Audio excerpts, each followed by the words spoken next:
This video is going to be about positive illusions and self-deception. Now, right away, illusions, deception, that sounds like dishonesty, lying. Why are we talking about that? Well, we have plenty of evidence that to be a functioning human being that can handle the world that we live in, it's kind of beneficial to lie to yourselves or distort reality a bit to keep yourself going. All right, so one of the things that we're going to talk about is this thing called optimal margin theory. In optimal margin theory, there's this idea that people feel better, they feel good with a little bit of lying to themselves, a little bit of self-deception. I mean, think about that. If you were always brutally honest with yourself, you get a little depressed because there's lots of depressing stuff to take note of. We actually do know that people who suffer from depression actually typically they have a more realistic view of the world than other folks. It's like they can't lie to themselves. They're very realistic about how things actually are. It seems to be more mentally healthy to lie a little bit. And people who very much value the truth, that doesn't always sit well with them, but we have evidence for that's serving that function. And so with optimal margin theory, part of its propositions are that slight to moderate, not heavy, not extreme, slight to moderate distortions of reality are healthy. So not that you're completely detached from reality, but a little bit of lying to yourself can be beneficial, can be good. Now, we do know that when you're lying to yourself, people prefer lying that is more positive in nature. And so people prefer positive illusions. These are beliefs that depart from reality but allow them to remain optimistic. All right, so we like to lie to ourselves in a way that things are better than they actually are. Your situation is better than it actually is. You're actually a better person than you actually are. Things like that. So we like positive illusions. Some people can distort reality in a negative way, like they will not see themselves as good as they actually are. But most of the time, we prefer the positive illusions. Now, there are three general types of positive illusions that we observe that are very common. One of those is an illusion of control. Even in situations where we have no control, we will be dishonest with ourselves about how much we have control of a particular situation. And this can happen in a variety of situations. Maybe you're trying to do something like lose weight and you'll completely ignore all the research showing that diets don't work and genetics do play a factor. And I'm not saying that that's, obviously lifestyle does contribute to these sorts of things. But sometimes people focus too much, like I have complete control. I will make this happen. And then sometimes they get completely frustrated when they and a friend both do the same diet, the same fitness regime, and they have different results. They're like, but I did everything right, because they were focusing on the part that they can control. Also things like, going driving and say, well, I won't get in an accident. I'm a good driver. I can control that. I am not under the influence. I control that about myself. But there's lots of factors about driving that you don't control, like about weather conditions and your car's condition and what other people have been doing. Are they good, careful drivers? Are they under the influence? And so sometimes we tend to focus on the parts that we have control of, and we will just kind of convince ourselves we have control over everything. This is completely in my control. You will hear this in someone like celebrities like Gwyneth Paltrow. I don't know if you've heard of her. Plays Pepper Potts in the Iron Man movies, among other things. She also did some Oscar-nominated stuff too. All right, but she notoriously, to me, she made a statement once because she's very much into like healthy lifestyle stuff. Strict vegan, doesn't eat junk food, does lots of yoga, and she said, "Well, I do all these things. I'm so happy I do all these things. I know I will never get cancer." And I remember hearing that, and that may not be her exact words. Just remember hearing that and thinking, whoa, wouldn't it be nice if we had that much control over something as horrible as cancer? Even people who lead healthy lifestyles do get cancer. I mean, you can do things to reduce risk, but you don't have complete control over it. But a lot of times we will convince ourselves that we do. Other types of illusion. You can have an illusion of optimism, just a general positive bent on things. I will always see the positive. I will always assume that things will work out for the best. You may know someone who is very strong in that direction. It's just like, well, it's going to work out for the best. Well, why do you think it's going to work out for the best? Because things will work out for the best. You know, that is their choice to believe that. Because you could see, even if it's not necessarily true, it's very beneficial to believe that because it keeps you going. You know, if you think, well, everything's going to work out for the best, why give up? Why not keep going? And so that's one type of illusion that you could have, just a general optimistic bent. Things will work out for the best. That's what I believe. That is the truth to me, even if it's not all that accurate. All right, and then finally we have an illusion of meaning.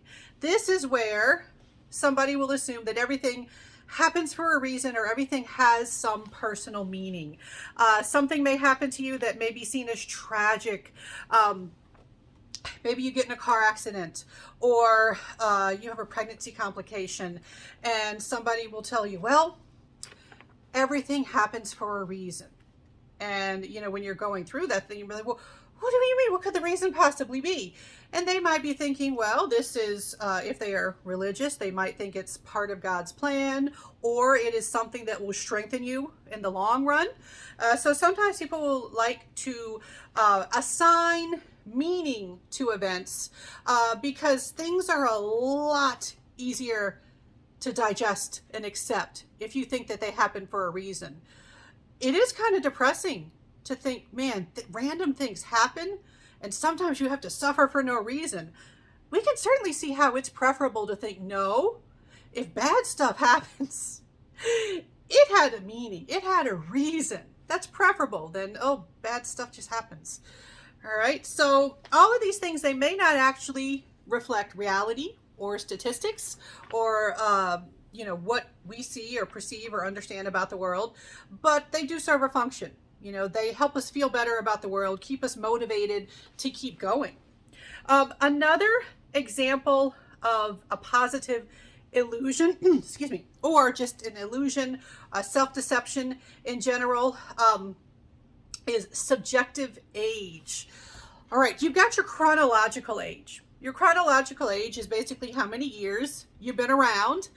You also have biological age, like the actual shape of your body and things like that that doctors might focus on. But subjective age is how old you feel.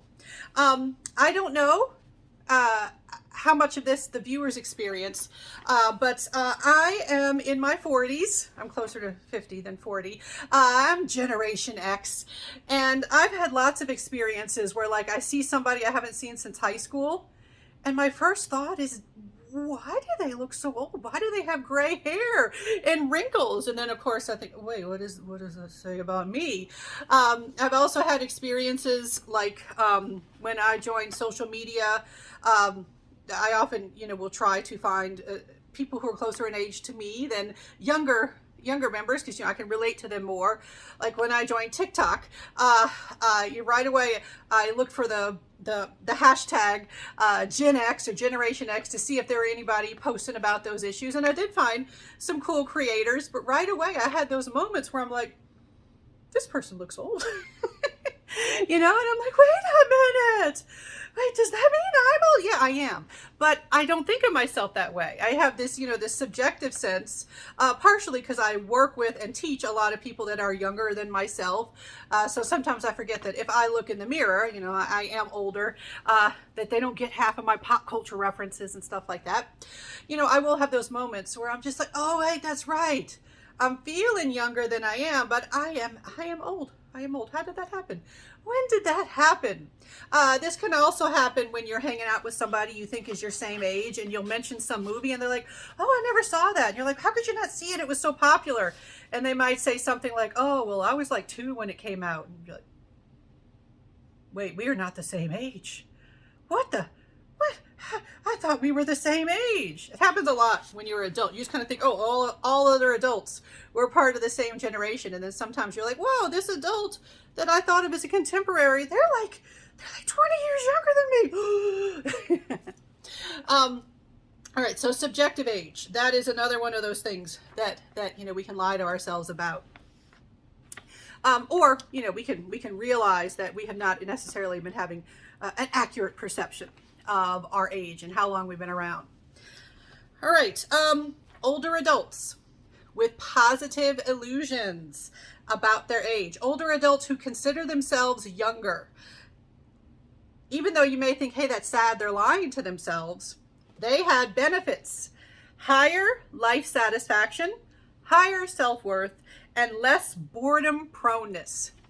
So it's good to think you're younger than you actually are. So I'm going to keep on keeping on.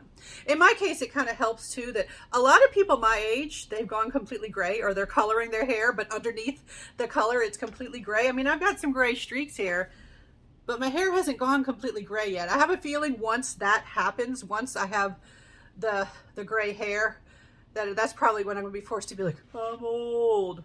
Or I'll just keep being in denial. I just dropped my notes. All right. So those are some examples of some positive illusions fitting under just general discussion of optimal margin theory. Now, we're also going to talk about some self-serving cognitive biases. So a cognitive bias is a tendency to sort of think in a certain way.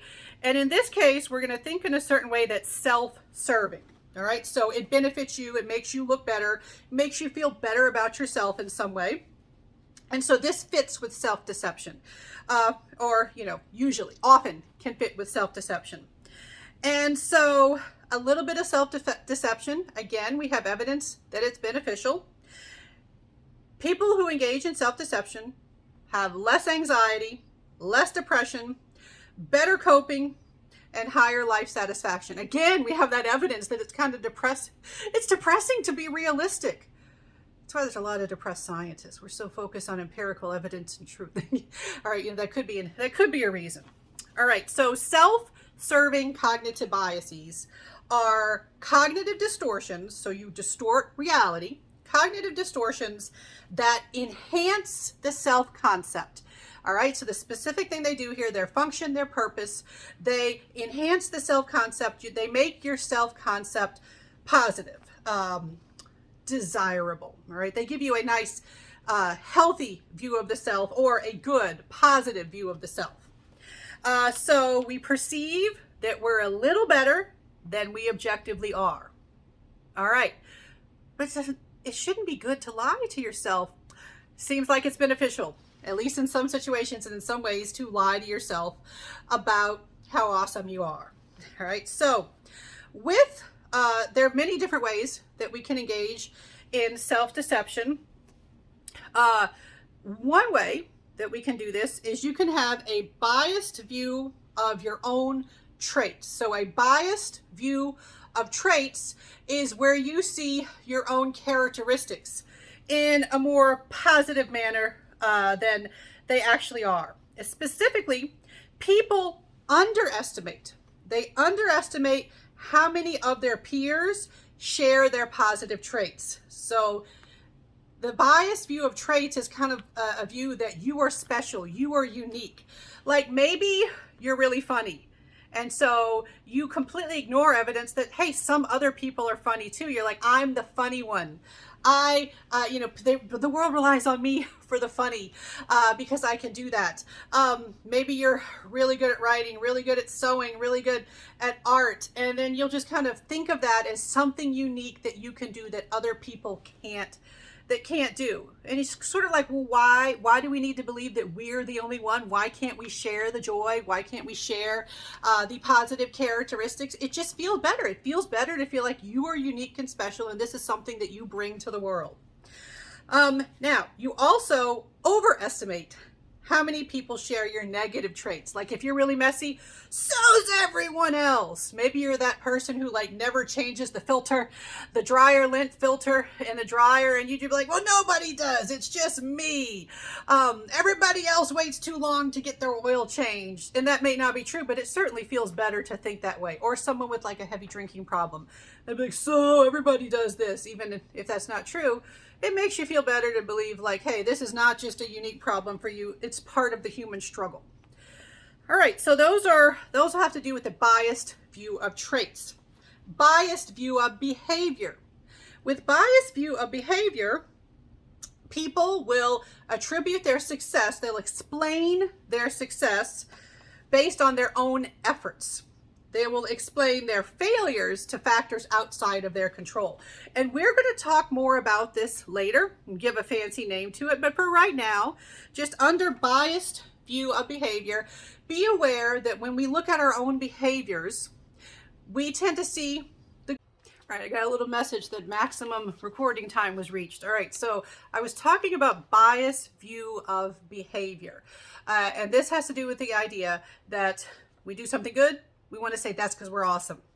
We do something not so great, we want to say, oh, well, I couldn't help it. All the odds were against me. The teacher didn't like me. The road was too wet. That's why I got in an accident. So that has to do with your biased view of behavior. Now, you can also have a biased view of personal feedback. So feedback, you get results from some test. If the test says you're an awesome person, you're like, I like that test. That's a nice, valid test. It works. If the test says you're not such a great person, you're like, well, that test is a piece of junk. I don't believe that. It has to do with whether or not you're willing to accept feedback. So people agree with tests that portray them positively, and they disagree with tests that portray them negatively. I've even seen this with teaching. I've had students who, if they don't do well in my class, they'll be like, well, she's a hack. She doesn't know what she's doing. Students who do well in my class are like, she knows what she's doing and her tests are awesome, because the tests make them look good because they did well on the tests.